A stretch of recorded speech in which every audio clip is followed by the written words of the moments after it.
Nous étions une équipe, malgré nos différences, malgré les choses terribles qu'ils avaient faites, nous étions toujours une équipe. Ce n'est pas comme ça que les supérieurs l'ont vu, cependant. Non, les gars d'en haut avec leurs chemises parfaitement repassées. Pour eux, nous étions jugés par notre niveau de consommabilité et ils savaient que notre prochaine mission était une condamnation à mort. Un par un, cette chose a tué mon équipe, mes amis.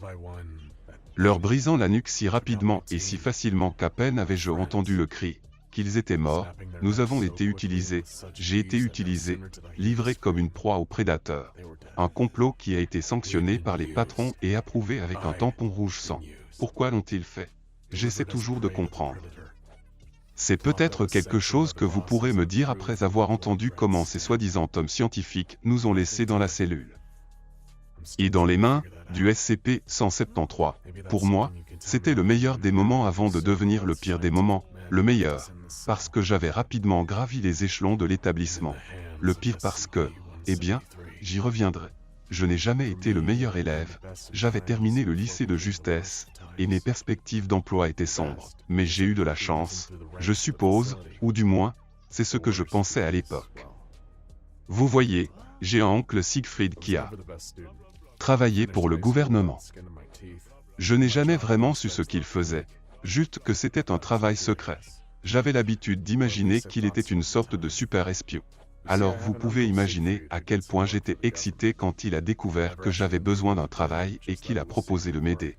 Je ne pouvais pas le croire. J'ai toujours pensé qu'il me détestait. Je l'avais entendu dire à mes parents que j'étais un bon à rien. Mais il avait changé d'avis et était prêt à me prendre sous son aile. Qu'est-ce que je pourrais faire? Collecte de renseignements sous couverture, des assassinats internationaux. Attends un peu, a-t-il dit, et c'est ainsi que je me suis retrouvé dans une installation tentaculaire à l'allure futuriste où l'on m'a remis une carte d'habilitation de sécurité de niveau 1 avec de grosses lettres en gras qui disaient « Concierge ». Mais j'étais heureux, rien que les mots « habilitation de sécurité » me faisaient sentir important et c'était mieux que de retourner. Des hamburgers. J'ai passé la serpillière, éteint des lumières, allumé des générateurs, pointé à l'entrée et à la sortie, mais pendant tout ce temps, il devait m'observer, me préparer. En attendant le jour où il pourrait me jeter au loup, j'aurais dû m'en douter, j'ai toujours été un type de gars dont on peut se passer. Après quelques années, j'ai été appelé dans un bureau, et il y avait un homme en chemise à carreaux et une sorte de veste en tweed que les professeurs portaient. Il m'a demandé, « Avez-vous une idée de ce que nous faisons ici ?» Et pour être honnête, je ne l'ai pas fait, je savais qu'il y avait de nombreuses parties de l'installation où je ne pouvais pas entrer. J'imaginais qu'au fond du dédale de couloirs se trouvaient des armes en cours de fabrication, ou des prisonniers en train d'être interrogés. Mais je n'avais aucune idée des anomalies. Comment pourrais-je? Avant qu'on ne me dise quoi que ce soit, j'ai dû signer un tas de formulaires. Il y en avait tellement que je pensais pouvoir découvrir qui avait vraiment tué JFK, et bien qu'il ne l'ait pas dit, j'en ai déduit que si je parlais de ce qui se passe dans l'établissement à quelqu'un d'extérieur, disons que ce n'est pas le genre de choses qu'il décrirait sur un bout de papier, mais que cela implique des cellules capitonnées et des outils rouillés. Mais je n'avais pas peur, je faisais partie de quelque chose de grand, de secret, et j'adorais ça.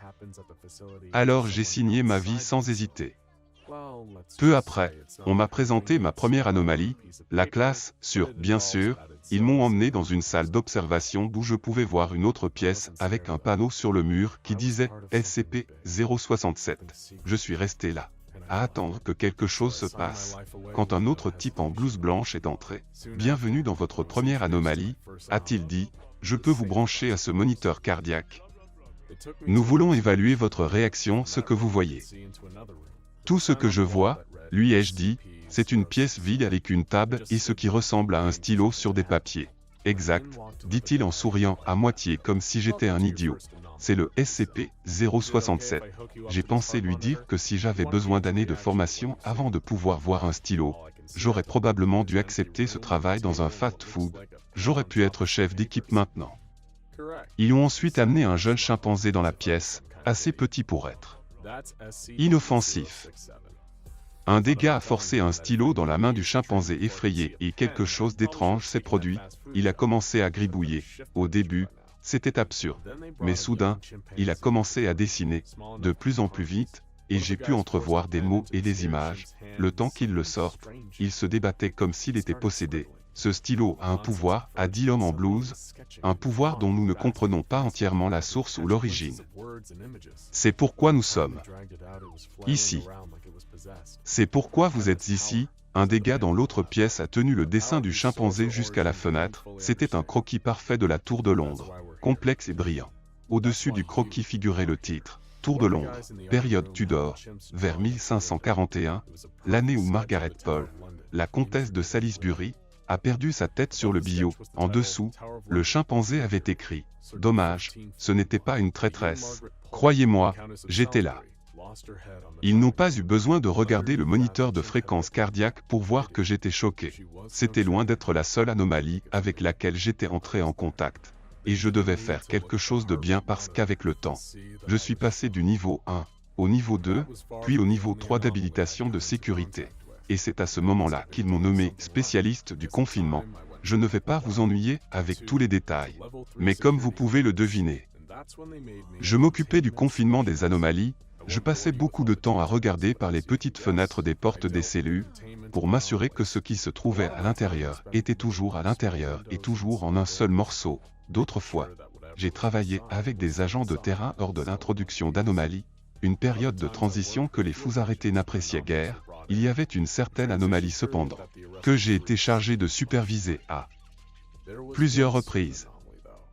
J'aimais penser que c'était mon animal de compagnie, mais avec le recul, j'étais son animal de compagnie. Il s'agissait de SCP-173, quelque chose qui faisait partie de ce que nous appelons la classe Euclide, une classification qui signifie que nous ne la comprenons pas entièrement, mais que nous savons qu'elle est très dangereuse, nous savons qu'il est intelligent, nous savons qu'il est imprévisible, et nous savons qu'il va tuer. C'est pourquoi des personnes sont chargées de le contenir et de le surveiller à tout moment. À première vue, vous ne devinerez pas à quel point le 173 est dangereux, vous ne penseriez pas que c'est incroyablement intelligent. En fait, vous penseriez probablement le contraire. C'est parce qu'il s'agit plus ou moins d'une dalle de béton et d'armature qui marche, avec des membres rabougris et des traces de peinture en bombe qui donnent l'impression d'un visage abruti. Nous devons entrer dans sa cellule 2 fois par semaine pour les tâches de nettoyage.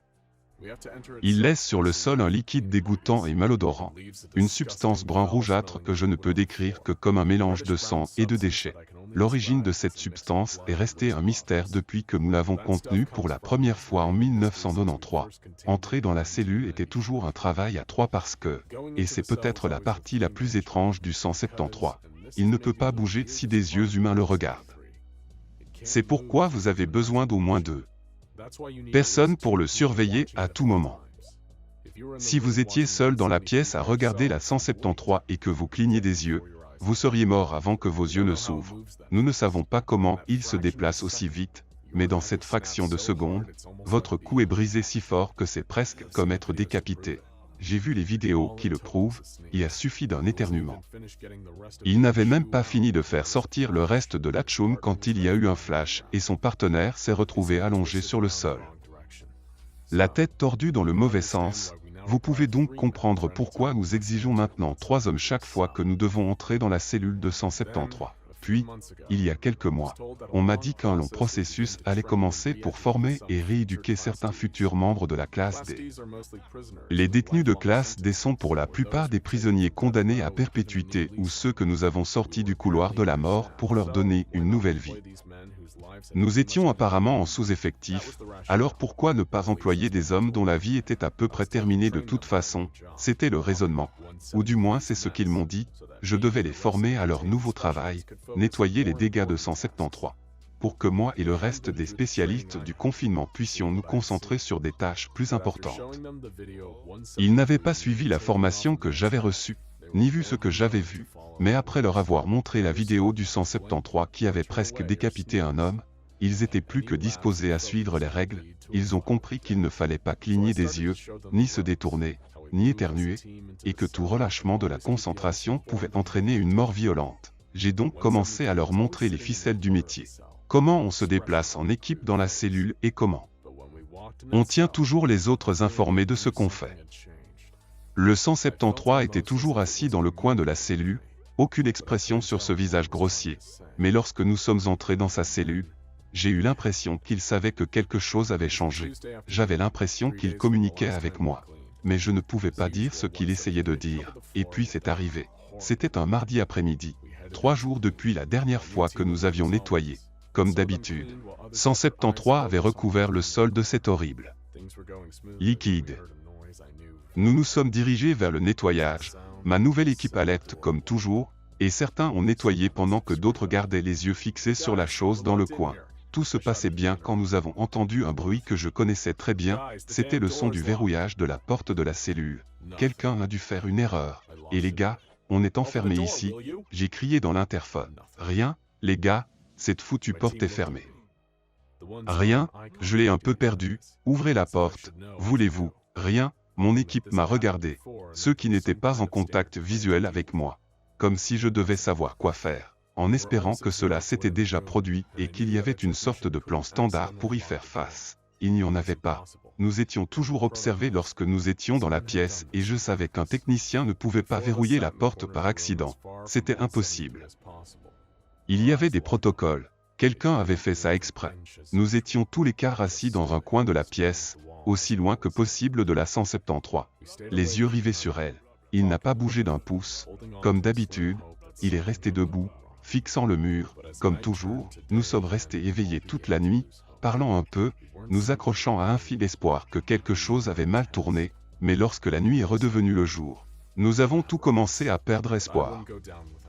Nous n'avons pas été envoyés ici pour nettoyer, nous étions un test totalement remplaçable, des rats de laboratoire. Mais je ne me laisserai pas faire sans me battre, on ne pouvait pas rester debout pour toujours. C'était une condamnation à mort, j'ai suggéré que 2 d'entre nous restent debout, qu'un autre s'assoie et se repose, et qu'un autre se repose, on se relayerait.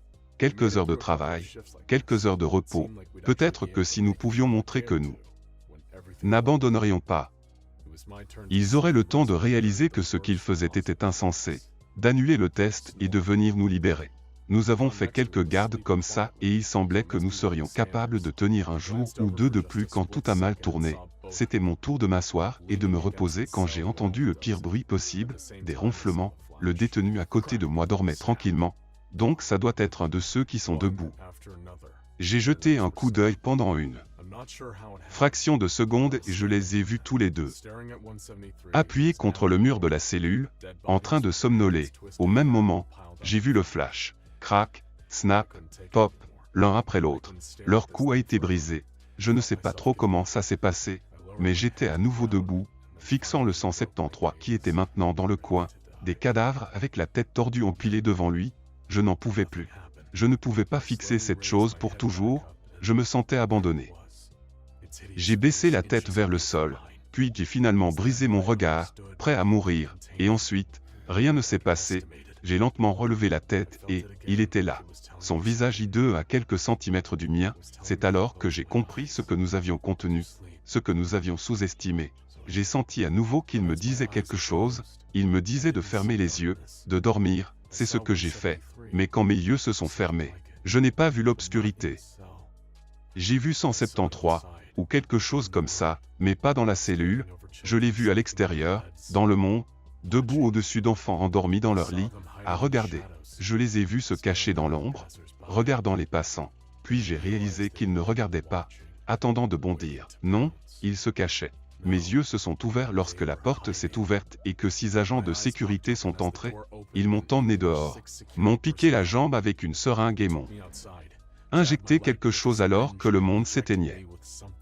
Rapport d'incident, heure et date expurgée. Suite à l'interaction expérimentale forcée avec l'anomalie de classe Euclid SCP-173, le sujet a cessé de répondre aux stimuli externes et semble avoir adopté les traits et les comportements de l'anomalie.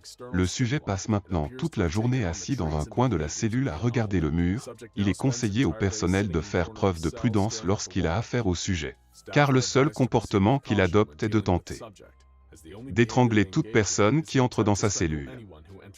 Aucun traitement n'a montré une quelconque efficacité et le sujet devra malheureusement être incarcéré, probablement pour toujours. Ce rapport a été lu et approuvé par Expurgé et le Dr Siegfried Schwarz. N'oubliez pas de cliquer sur le bouton like, abonnez-vous à cette chaîne et appuyez sur la cloche de notification. Si vous avez aimé cette vidéo, faites-le nous savoir dans les commentaires ci-dessous, et partagez-la avec vos amis.